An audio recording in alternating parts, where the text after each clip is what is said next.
Our next talk was by George Michel, who could not come here, as Kavita informed us, but inadvertently, it's been very providential for us because we've had a chance to invite Mark Brand.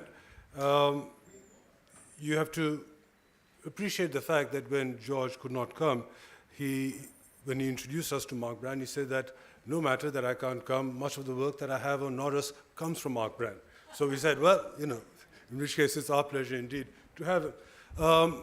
You also, well, there's not much that can be said as yet about Mark. He's finishing his PhD at Cambridge.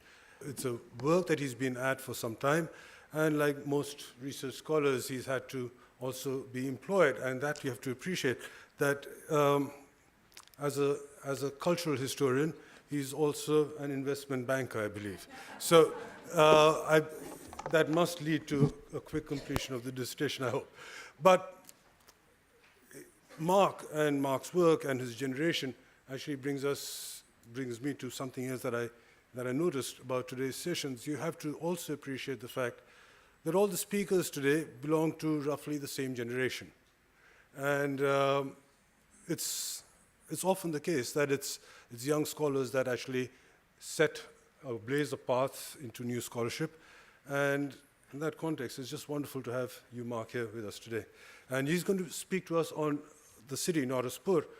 And you have to also appreciate from the point of view of blazing new paths. I went back to see if I could read something on NAURASPUR because I was supposed to be chairing this thing. And I looked up Dick Eaton's old book on Bijapur. It's not there in the index. It's not there in the index. I went back and looked at the most recent text by Dick Eaton and Phil Wagner on NAURASPUR. It's not there in the index. So we're in for a treat. So without further ado, Mark, would you?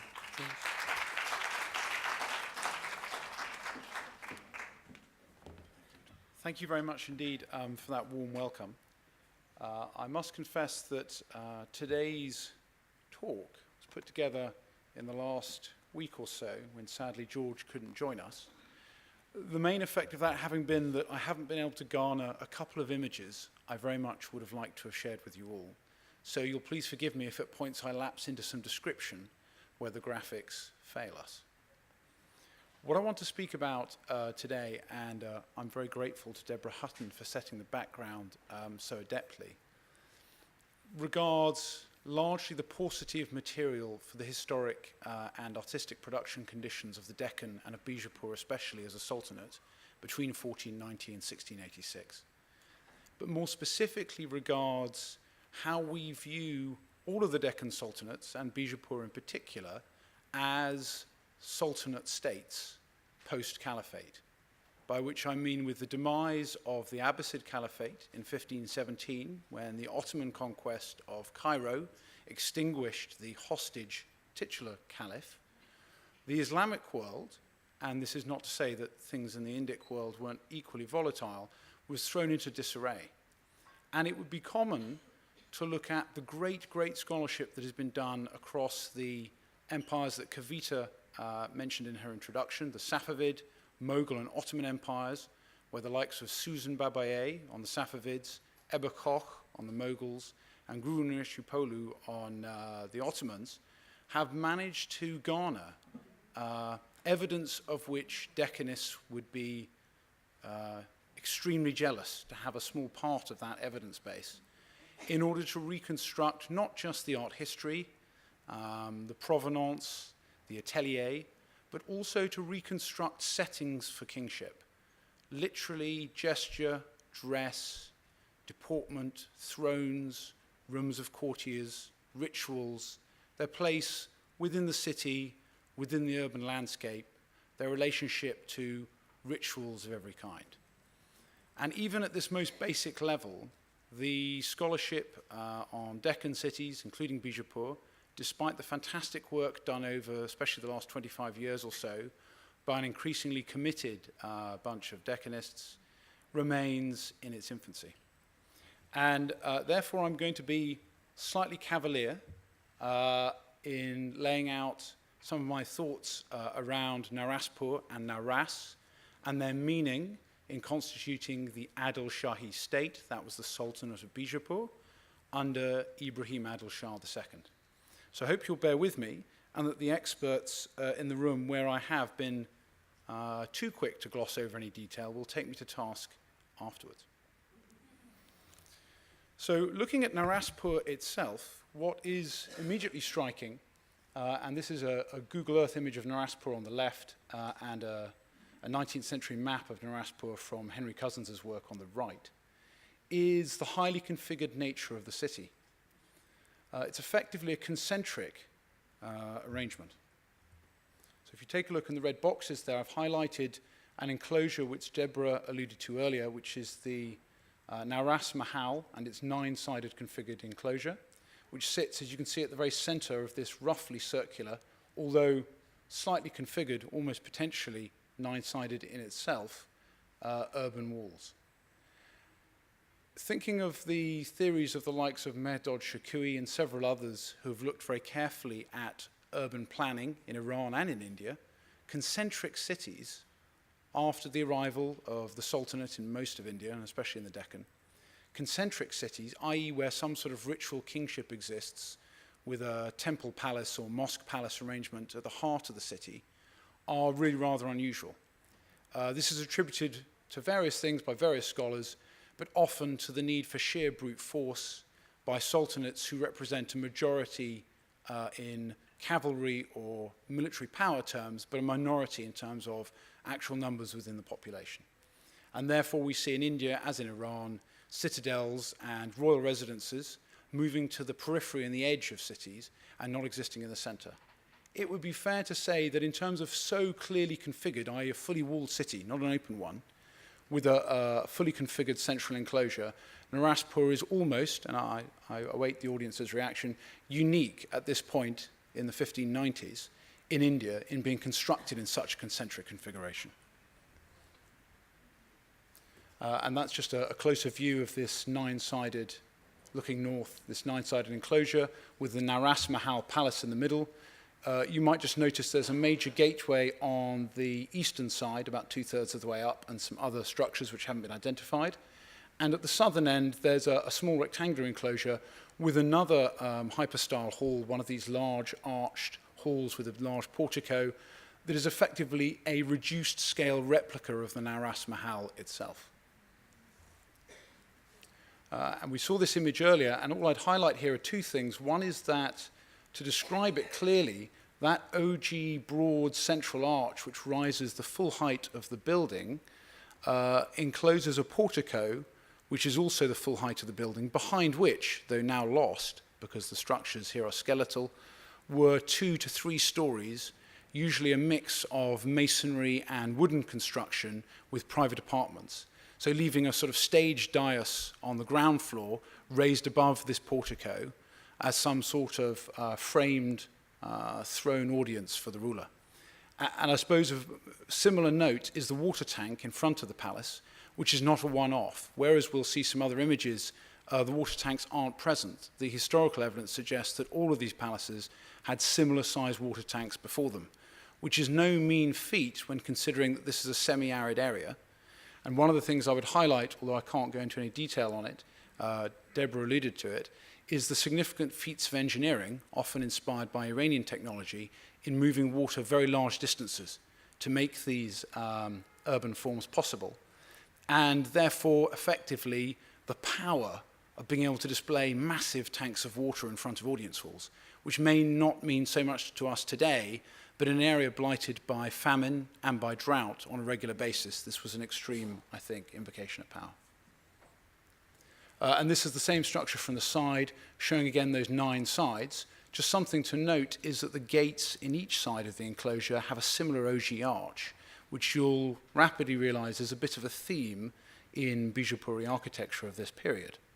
So this was constructed around the end of the 16th century with a putative date around 1599. This is from the side. And this is just a last shot showing you the 3/4 so you can see the portico slightly more clearly. Perhaps more striking than the concentric formation of NAURASPUR itself was its twinned relationship with Bijapur, which you can see on the right-hand side here. Sorry, I don't know if I have a point. Oh, there we go. So this is NAURASPUR again. This is the fully configured area, and at the center, you can see there the enclosure. This is a modern road between them, but here is Bijapur, the city walls, which predate NAURASPUR, and at the middle, the citadel itself, which again predates NAURASPUR. Top to bottom, this is about 4 kilometers, with about 3.5 kilometers separating the two cities, and Bijapur is about 3 kilometers. So in fact, NAURASPUR is an enlargement on Bijapur and placed extremely close to the original city. And this is almost due east-west. So it's on a perfect axis, as I've demonstrated there. And I suppose, whereas the original route between the two, which was described as a grand trunk road lined with trees, is not entirely clear, two things are evident. One is that if we look at the entry point for royal parties into the Naras Mahal area, it lines up very well with the southwestern exit gate, which was for exclusively royal use from the citadel in Bijapur, and also with the Mecca gate, the major western gate, and passing closely by the tomb of Ibrahim Adil Shah II himself. So this is a little bit of close-up when we're trying to describe the path. You've got a British sort of ASI insertion here with a bit of sort of pleasure garden and the modern road broken into the walls above. But we can see that the original path was slightly different. And there's an aerial view of the Ibrahim Rouser, which we saw some images of earlier, which was built at the very end, in fact not completed during Ibrahim's reign. I will be coming back to that later. And there's the view as you would have it from the road. So to look at Bijapur, perhaps, given that NAURASPUR had a short life, being overrun in 1624 by the invading forces from Ahmednagar, led by Malik Amber, who ransacked and destroyed basically everything that they could in the time that they had, we have to look at Bijapur to get a really good idea of what Ibrahim Adil Shah II's cultural program and his architectural program were all about, even though it's quite clear that NAURASPUR was the apogee of his ambition and perhaps a cleaner formulation than the encumbered historic city of Bijapur, which he largely inherited. I'd just point out that when looking at the city, I've got a map on the right to make it slightly clearer. Here's the citadel area here. The original walls were basically built by Ali I after his victory at Talakota with the funds that came in with the conquest of part of the Vijayanagara Empire. And at the same time, the Friday Mosque was added, additional waterworks were moved in, and generally the entire place was set fair to be a fitting capital for an enlarged sultanate. However, that isn't entirely the whole story, because the central area had itself been largely walled and completed, the citadel fortifications being finished by Ibrahim I in the 1530s, again each time following very successful raids on the Vijayanagara Empire, where large amounts of tribute were brought back. So at that stage, along with the development of all sorts of quite synthetic arts, the citadel walls and improvements to various palaces within the citadel, which I'll come on to, were undertaken by Ibrahim. And if we go back even further, Ismail Adil Khan, the son of Yusuf, the founder of the dynasty, in the early years of the 16th century, effectively constructed the first proper ramparts and bastions around this citadel area. So although Bijapur had just become a fully fledged city at the time that Ibrahim Adil Shah acceded to the throne, it had been formed over a long period within this single context. Looking at the citadel itself, one's struck by some of the similarities with NAURASPUR, chiefly that the Anand Mahal, built by Ibrahim in around 1580-81, was situated at the very center, again, of the citadel area. You can just see the outline remains of what were the outer moat there with the green foliage in it. So this was right in the middle. And the sources we have attribute this construction to Ibrahim wishing to have a place to celebrate not necessarily the culture of Nauras per se, but music and song in a new form. So it certainly does have a program that is around Ibrahim's cultural ambitions. Looking more clearly at the citadel as a whole, The earlier area is in this western wing with the Gargan Mahal, which we'll look at in a moment here, a near replica of the Nauras Mahal, and in the southwestern corner, the earliest area, which we'll come on to last. And that's the Gargan Mahal there, and I've just ringed the Anand Mahal, so you can see them on both the plan. So this is the Gargan Mahal, which is obviously more than strongly reminiscent of the Nauras Mahal. The Gargan Mahal was constructed under the patronage of Ali I, again in the wake of significant funds coming in from the defeat of Vijayanagara. One thing that's interesting to note is some of the surface decoration remains. The interpretation is slightly problematic. You can't quite see there's a winged motif over the top here as well. And as I said previously, the skeleton has gone, but the Gargan Mahal, as was, it has now been restored by the Archaeological Survey of India, unfortunately, with surface plastering, which will remove this detail. But you can see where some of the original squinching and pillars have been removed. And obviously also you can see where the slots at the top for the superstructure for a wooden canopy that projected from the front of the structure would have been fitted in. So you can see within the skeleton how the area may have been occupied. What's, I suppose, particularly interesting around the Gargan Mahal is that situated as it was just north of the earlier palace, it appears to have fulfilled the function of very much a public audience hall rather than the primary seat of the ruler and the Zanana, which was left down here in this structure in the corner, popularly known as the Chini Mahal. So this is the Anand Mahal, built again in around 1580 by Ibrahim, which, forgive me, something strange has happened. My image has been compressed, but believe me if I tell you that this is actually specifically broader than it appears here, with the same similar profile of ogee arch seen both at the middle of NAURASPUR and in the earlier Gargan Mahal. Obviously, there are some stylistic differences. The whole is raised, and unfortunately, one can't say too much because it's been heavily restored, the entire rear part being redone by the Public Works group in the 19th century.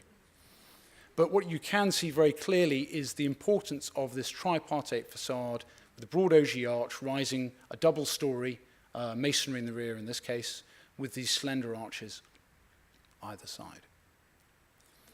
So I want to sort of take you slightly away from Bijapur and pose a question, which is, why uniquely at the end of the 16th century in India was Ibrahim Adil Shah minded to construct a near identical in plan concentric city, very close to his original capital city, centered upon a near identical audience hall to that which already existed, having also attempted to build a central audience hall for music and dance in the city he already occupied, and with the ambition that NAURASPUR itself would be a stage for the Idi Nauras, about which we heard earlier. And if you'll forgive me, we're going slightly deep back into the past here. So on the left is Darius I's Achaemenid capital in Iran, built some 2,000 years before the Bijapur state. And on the right is Ghor, which is the major Sasanian capital of, if I remember rightly, the early 2nd century AD. Now, whereas it's unlikely, perhaps, that many, even of the Iranian courtiers at the Bijapur court have visited these sites, they feature again and again in architectural treatises and in the popular imagination of the period. And they're closely associated with these aggregations of temple and royal structures at the center of very clearly configured cities. And what I'd just like to say here is that there's a key point, which is, why was NAURASPUR constructed in such a clearly configured fashion? One might say that of the whole Nauras project. There seems to be a fundamental question of whether urban planning, ritual synthesis, and the royal stage reflected ecumenical kingship, or whether more obviously they're an attempt to create an ecumenical kingship through creating a stage and a ground for that to happen. And I would suggest that they take their cue, all of those sentiments and developments, off these earlier developments, which would have been well known. And one of the reasons they were so profoundly known in the Islamic world was due to the Umayyad Caliphate, and thereafter the Abbasid Caliphate, and the Abbasid Caliphate's round capital of Baghdad, built by Al-Mansur back in the 8th century. Also, obviously, in the Mesopotamian region, Al-Mansur very much cribbed Sasanian architecture, and created a capital which didn't last due to the social political realities of the time, but in the popular imagination remained critical to thinking around Islamic urban planning right through until the modern era.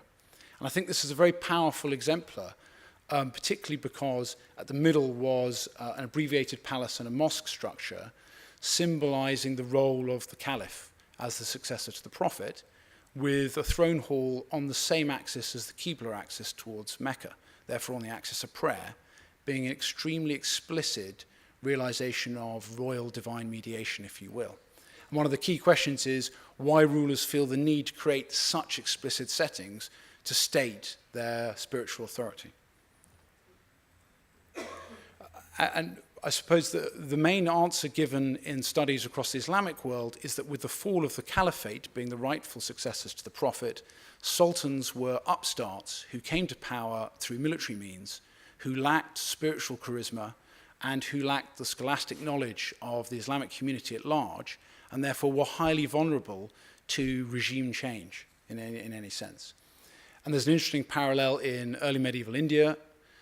This is Warangal we're looking at here, which is configured, interestingly, quite late in Indian terms in the early medieval period. And what you have is this is a much larger site, an outer series of ramparts, and then an inner series here, and then a royal centre right in the middle, with a sort of almost swastika-like circulation pattern out of the gates, forming part of ritual procession around the town. That's just to highlight the very centre of the area. And one reason why Warangal is such a fitting example to speak about in terms of these two traditions is that it's been the focus of quite a lot of scholarly attention, particularly from Philip Wagner, but others over recent years, with regards to, firstly, the quadripartite Svambhu Shiva temple that occupied the very middle of this city and was part of its royal centre. And on the other hand, the Tughlaq north-facing, ogee-arched audience hall, reminiscent of many early Iranian constructions, which was superimposed immediately adjacent to the earlier temple. I'm not going to push this point because I would agree with Deborah's comments around the danger of wrapping things up too neatly. But forgive me, I haven't had access to Phil Wagner's original drawing for this purpose. But Phil and his team came up with a theory effectively that with the temple site over here, the original temple with its gateways at each end was selectively demolished. And in being selectively demolished, you can see the footprint of the original sanctuary, it was rebuilt to one side, but carefully rebuilt, reusing the spolia in such a way as to reposition key elements and signals from the temple architecture to point towards an Islamic orientation, i.e. using parts of sanctuary gateways, and the iconography of the temple in such a way as to then orientate one's attention towards obviously the Qibla, the main prayer niche towards Mecca and its subsidiary axes. And in this case, Phil Wagner has claimed that this north-facing audience hall has a niche up here which receives two axes transecting perfectly, one of them being an axis due west coming out of the surviving gateway here, and the other being an access on the Qibla axis itself from the main mihrab of the mosque. And therefore those two intersect a niche which appears here but not on the other side of the structure. The overall theory being that this represents, albeit in a recessive manner, a very clear statement about the governor and in turn the sultan's role as a divine mediator, but in a manner which indicates that they are primary rather than you've had the utter removal of local tradition, right? So there's a play on the Islamic tradition and temple traditions here, and there's a play on what divine mediation is in the context of an alien form of audience hall. And just to look at the northern end, it's quite difficult to photograph this except for one side. Again, this has this very distinctive ogee arch, which was quite clear in Tughlaq constructions throughout large parts of India, and also thereafter became subsumed in Bahmanid architecture, but I would say has nowhere been taken to such lengths as an iconographic piece of palace facades as it has in Bijapur. And this is just a nice little illustration. I don't think this is supposed to be from the late 1590s. I'm not sure it's supposed to represent anybody per se, but obviously you have prints here.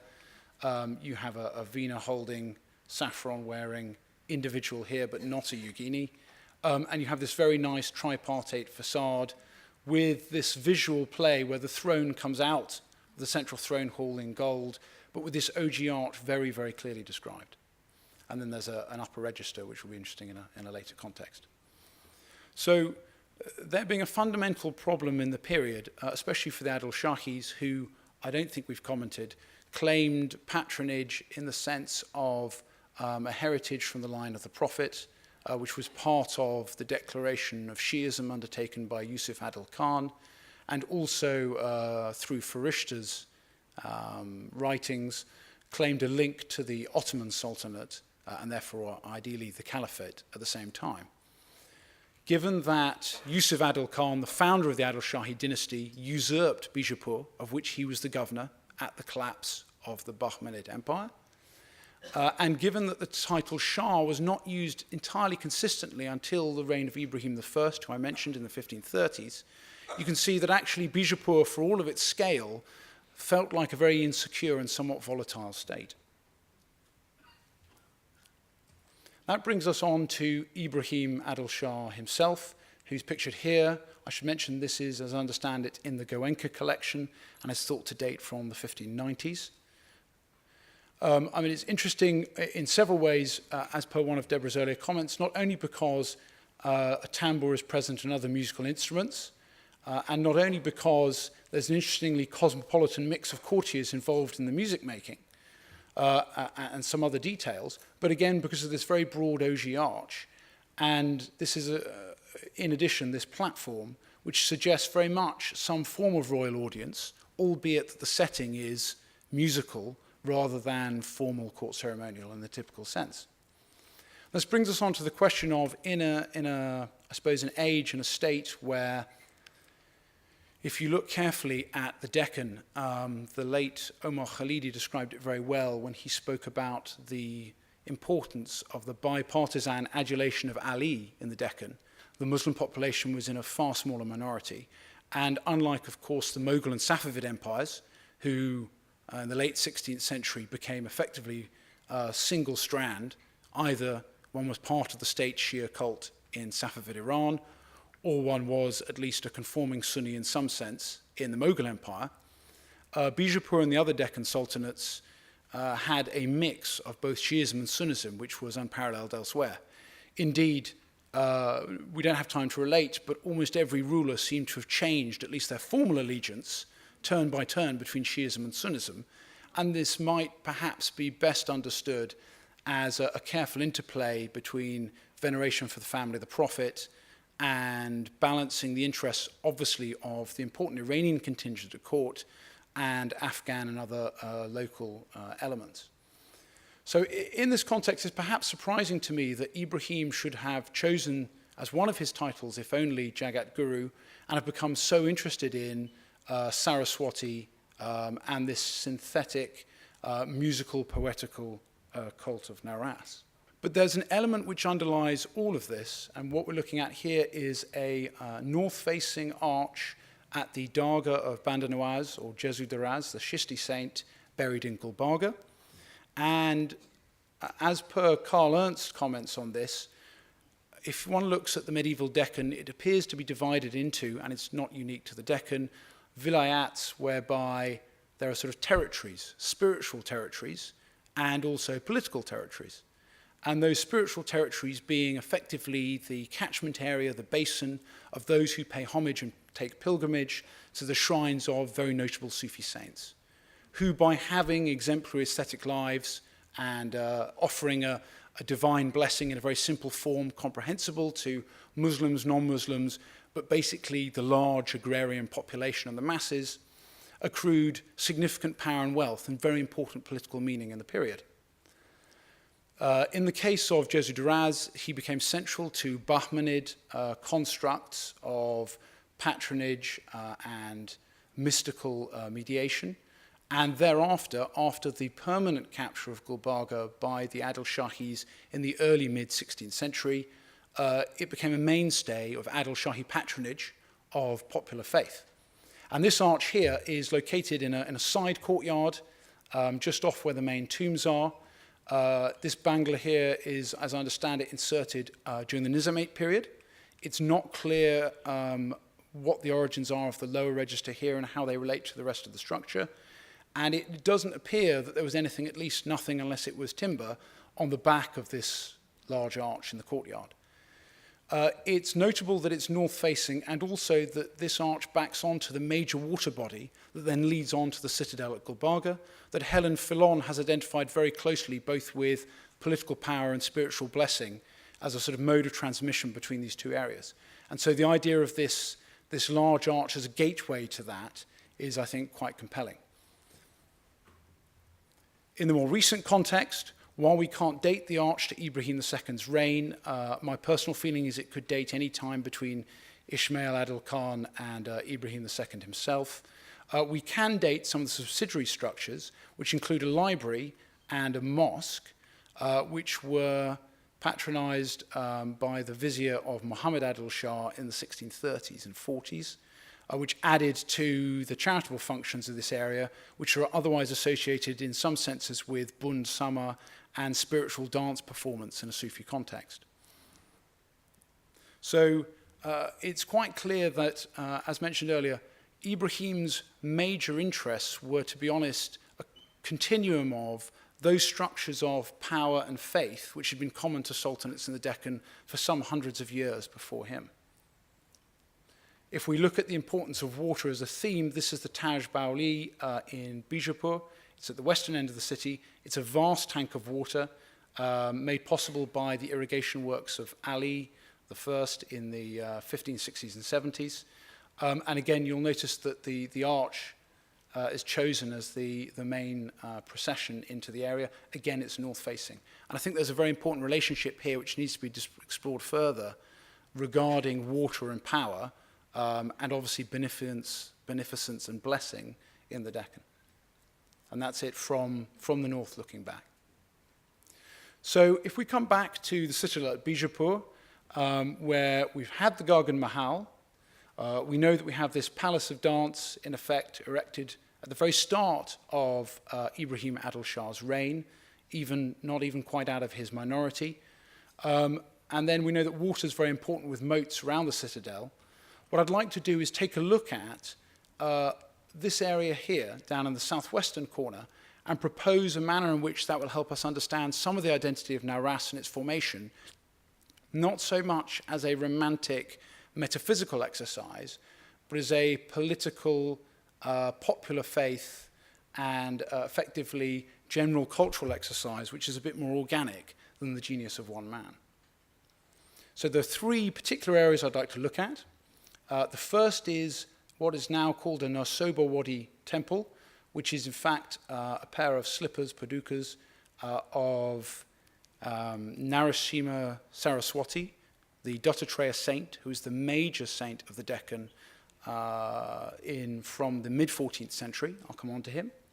Secondly, I'd like to look at a very important building, but very small one here, called the Jalamandir, which is often cited as one of the very finest pieces of Bijapuri architecture, and alongside it the Haft Manzil, a not quite 7-story palace located on the corner of what is here Bijapur's earliest surviving great audience hall, popularly known as the Chini Mahal, but only recently due to the amount of porcelain found in the locality, but historically known as the Farrukh Mahal or Wide Palace, which I think is interesting in the sense that the palace appears to have been largely added to in terms of additional width of apartments over time from the early 16th century by subsequent sultans. So looking first at the Jalamandir, which is here, apologies, it's quite a dark photograph. One thing you'll notice about photographs of buildings in the Deccan, especially when they're principally north-facing, is that it's quite difficult to get a good photograph. The sunlight's so severe and the earth is so bare that I bow down to some of the fine professional photographers who are up at dawn and out at dusk for the 10 minutes when the light conditions are correct. So what we have here is a small pavilion, domed, with a closed ceiling inside. We have, in fact, it sits within a little water tank, which has some depth to it. It's raised on a small plinth, and then it has sets of windows in each side and a small door, but I must emphasize a very small door, which is rather inaccessible from the ground without some sort of ladder or other feature. And what I'd like to draw attention to is where this sits. So if we look at the topography of the palace area, the citadel as a whole, we have the Gargan Mahal at the northern end facing north, and behind it, behind a major gateway here, which defined the Zenana and inner area, so that's the private area, I suppose, if you like, of the ruling family, guarded by eunuchs. We have the royal gardens, and then this inner palace area here. And the Jalamandir sits in this rather hallowed area. Looking quite closely, I just wanted to show you the Half Mahal, which is imposing and can be seen quite a long way around in Bijapur even today, and definitely would have been a landmark that would have, in the sense of many earlier minars and minarets, struck out across the landscape and been clearly recognized for some distance. And right by it again, this is a better view of the Jalamandir looking down into the tank. Stylistically, I was troubled as to work out what this building was. It had shutters, studded shutters, across all of the small windows. It had grills, only some of which remain, with minimal ventilation in this high register here. The door on one side is extremely small, even forgiving myself for being larger than the average Bijapuri. And inside, unlike other water architecture in this area, there are no nozzles. So one might typically expect to find a small bathtub tank inside for cooling water, or some form of shower nozzle with a pump system from the dome to spray water inside to provide cool in the heat of the day, especially in a garden context. So it's extremely unusual to find something that's effectively sealed off, inaccessible, and with none of that comforting water architecture. This is the Haft Manzil or Haft Mahal, if you like, only 5.5 stories now from the outside, so this is from outside across the moat. Looking very closely, one can see quite soon that there's an extremely high quality of stone carving. This is perhaps the outstanding building of its period in Bijapur, despite its small size. And I won't linger on the details, but you'll see that an awful lot of trouble has been paid to get this absolutely right.